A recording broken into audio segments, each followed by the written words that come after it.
Hello everyone and welcome to NEET Now Your NCERT Destination Unit 3rd Chapter 8 Cell the Unit of Life। आज हम देखेंगे ribosomes and inclusion body, यानी कि ये चीजें होती क्या हैं। प्रोकैरियोटिक सेल चल रहा है, ऑलरेडी हम एक ओवरव्यू देख चुके हैं। फिर हमने ये भी देखा कि आपके पिलाई, आपके जो अलग अलग फिमरे हैं, आपका जो अटैचमेंट है, फिलामेंट है, बेसिक जो सेल वॉल स्ट्रक्चर है वो कैसा है, we have already seen. Now we are going to see two important things जो है आपकी राइबोसोम्स और इंक्लूजन बॉडी। अब राइबोसोम्स की अगर हम बात करें, राइबोसोम्स का फंक्शन क्या है? Protein synthesis. चाहे वो यूकैरियोटिक सेल हो, चाहे वो आपका प्रोकैरियोटिक सेल हो, राइबोसोम्स आपको दोनों में देखने को मिलेंगे। और ये काम बहुत इंपॉर्टेंट है क्योंकि अगर राइबोसोम्स नहीं होंगे, आपका जो जेनेटिक मटेरियल है वो रेप्लिकेट नहीं होगा। वो रेप्लिकेट नहीं होगा, ऑर्गेनिज्म जो है, डिवीजन जो है, उसमें बहुत ज्यादा दिक्कत आएगी। जैसे हम लोग हैं, हमारा जो डीएनए रेप्लिकेट होता रहता है, राइबोसोम्स कंटिन्यूसली सिंथेसाइज करते रहते हैं प्रोटीन्स, स्पेसिफिक प्रोटीन्स ऑब्वियसली जो आपके डीएनए में ही चाहिए। तो उस वजह से हम अपना डीएनए रेप्लिकेट कर पाते हैं। तो आइए पढ़ते हैं इनका रोल जो कि है आपके प्रोकैरियोट्स में। उससे पहले make sure you subscribe to the channel and press the bell icon. Now ribosomes and inclusion bodies.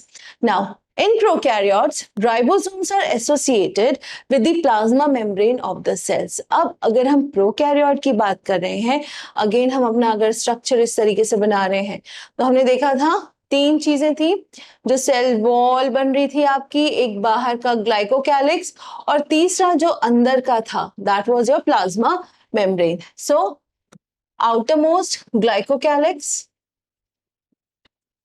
है ना, नेक्स्ट वाली जो थी वो थी आपकी सेल वॉल, और तीसरा अंदर जो है वो है आपका प्लाज्मा मेम्ब्रेन। सो ये स्ट्रक्चर्स अब तक आपको क्लियर हो जाने चाहिए।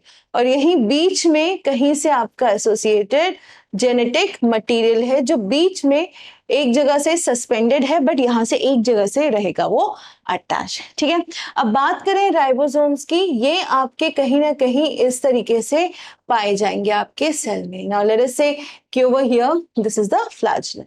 सो ये prokaryotic cell, they are about 15 nanometer by 20 nanometer in size and are made of two subunits, 50s and 30s units, which when present together form 70s prokaryotic ribosomes. Question आता है 70s ribosomes कहाँ पाए जाते हैं?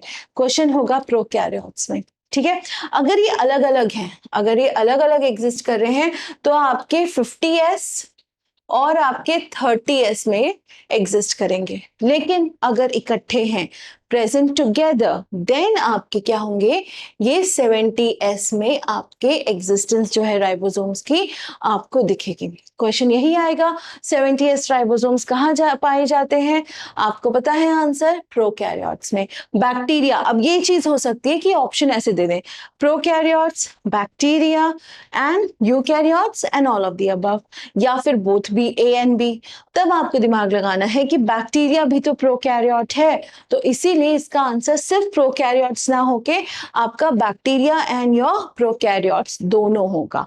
ठीक है, ribosomes are the site of protein synthesis. अगर ribosomes जो हैं, ठीक है, दीज आर योर राइबोसोम्स, यहाँ पे आपका स्पेसिफिक प्रोटीन जो है, ठीक है, वो बनता है, उसका सिंथेसिस होता है, यानी that protein is made in these ribosomes, eukaryotes में भी, प्रोकैरियोट्स में भी। क्लियर?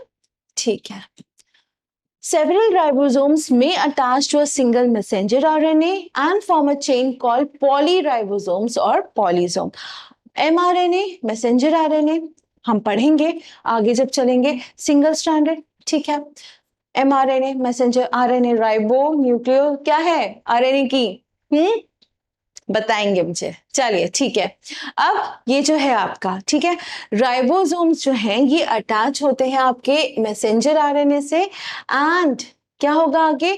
उनको फिर क्या कहा जाएगा? पॉलीराइबोसोम या फिर पॉलीजोम। अब अगर मेरे राइबोसोम्स अटैच हो रहे हैं मैसेंजर आरएनए पे, नाम बदल जाएगा। फिर वो एमआरएनए विद राइबोसोम्स नहीं कहलाएगा, वो कहलाएगा पॉलीसोम, जैसे राइबोसोम, या फिर पॉली राइबोसोम्स, पूरा वर्ड। ठीक, चले। The ribosomes of a polysome translate the mRNA into protein. See, इनका काम तो है ही प्रोटीन सिंथेसिस, बट जो mRNA है, ठीक है, उसको मैसेंजर आरएनए को प्रोटीन्स में कन्वर्ट करना है। एक चीज समझिएगा, जैसे आपने सुना होगा कि कंप्यूटर जो होता है उसकी एक पर्टिकुलर लैंग्वेज होती है, ठीक है, अलग अलग लैंग्वेजेस के नाम भी सुने होंगे अगर आपने कंप्यूटर लिया है, या नहीं भी लिया आपको पता होगा कि सी होती है, C++, पाइथन, जावा, PHP, बहुत सारी लैंग्वेजेस हैं। इसी तरीके से हमारी बॉडी में जो डीएनए, आरएनए, जो न्यूक्लियस के अंदर का पूरा मामला है, वो प्रोटीन्स की भाषा समझते हैं।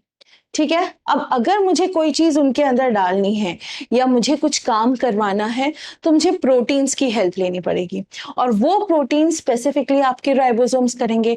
सो यहाँ पे, ठीक है, जो आपका एमआरएनए है इसको भी ये प्रोटीन्स में कन्वर्ट कर देते हैं, ताकि जो मैसेज जा रहा है, जो ट्रांसलेशन होनी चाहिए, या जो भी आपका आगे का प्रोसीजर है, वो प्रॉपरली हो पाए। ठीक है, now next is your inclusion bodies। ठीक है, now again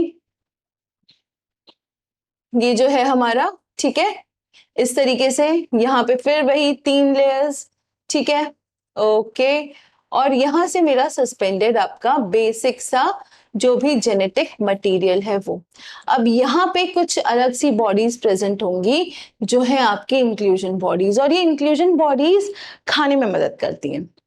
Reserve material in prokaryotic cells are stored in the cytoplasm in the form of inclusion bodies। अच्छा, reserve material food तो है ही, common knowledge है, इसके अलावा भी आपकी कुछ कुछ चीजें होती हैं जो आपके फूड के अलावा भी रिक्वायरमेंट है। ठीक है, तो वो जितनी भी चीजें हैं वो एग्जिस्ट करती हैं आपकी इंक्लूजन बॉडी की तरह। ठीक है, ये है आपकी इंक्लूजन बॉडीज, ये वाली जो है। ठीक है, These are not bound by any membrane system and lie free in the cytoplasm। यानी इनके ऊपर कोई मेम्ब्रेन नहीं है। ठीक है, मेम्ब्रेन बाउंड ऑर्गेनल्स की हमने बात की थी, यहाँ नहीं है। पहले ही कहा था कोई नहीं एग्जिस्ट करता, बट राइबोसोम से एक्सेप्शन थे। अब इंक्लूजन बॉडीज की बात कर रहे हैं, they are also not your membrane bound. ठीक है, एग्जाम्पल क्या है, phosphate granules, cyanophycean granules and glycogen granules. Food है, पिगमेंट है, ये सारी चीजें जो आपके प्रोकैरियोट या बैक्टीरिया के लिए एसेंशियल हैं वो। Gas vacuoles are found in blue, green and purple and green photosynthetic bacteria। So ये भी क्या है आपकी, again your inclusion bodies। So जहाँ ribosomes का function है आपका protein synthesis, जो आपकी inclusion bodies है वो चीजें इकट्ठे करके एक ग्रुप बना के बैठ जा रही हैं। ठीक है, तो वो चाहे फूड का हो, चाहे पिगमेंट्स का हो, चाहे गैस की बबल्स हो, इन photosynthetic bacteria, ये है आपकी inclusion bodies। ठीक है, now with this हमारा जो प्रोकैरियोटिक सेल है वो कंप्लीटली खत्म हो गया। ठीक है, प्रोकैरियोटिक सेल में इससे ज्यादा कुछ नहीं है, बट अब बारी आ रही है जो बहुत बड़ी चीज है, यूकैरियोटिक सेल की। Eukaryotic cell again important, no doubt important. So इसको आपको ये याद रखना है कि यूकैरियोटिक सेल जब पढ़ें तो उससे पहले प्रोकैरियोटिक पूरा खत्म करके रेडी कर दें कि कोई कंफ्यूजन ही ना बचे। ठीक है, उसके लिए नोट्स बनाने जरूरी है। मैंने अपने प्रीवियस वीडियोस में भी कहा है कि नोट्स तुरंत बनाइए, ज्यादा से ज्यादा बनाइए, ताकि आपके लिए रिवीजन का जो समय है प्लस रिवीजन का जो टेक्निक है वो बेटर हो जाएगा। ठीक है, सो नेक्स्ट वीडियो में मिलते हैं, तब तक make notes, read NCERT, solve questions, and again problem आए कमेंट करिए कि क्या दिक्कत आ रही है, कोई चीज ऐसी है जो छूट गई है, जो समझ नहीं पा रहे हैं, मैं मदद करूंगी। ठीक है, so I will see you soon with another video. Till then take care, keep smiling, thank you.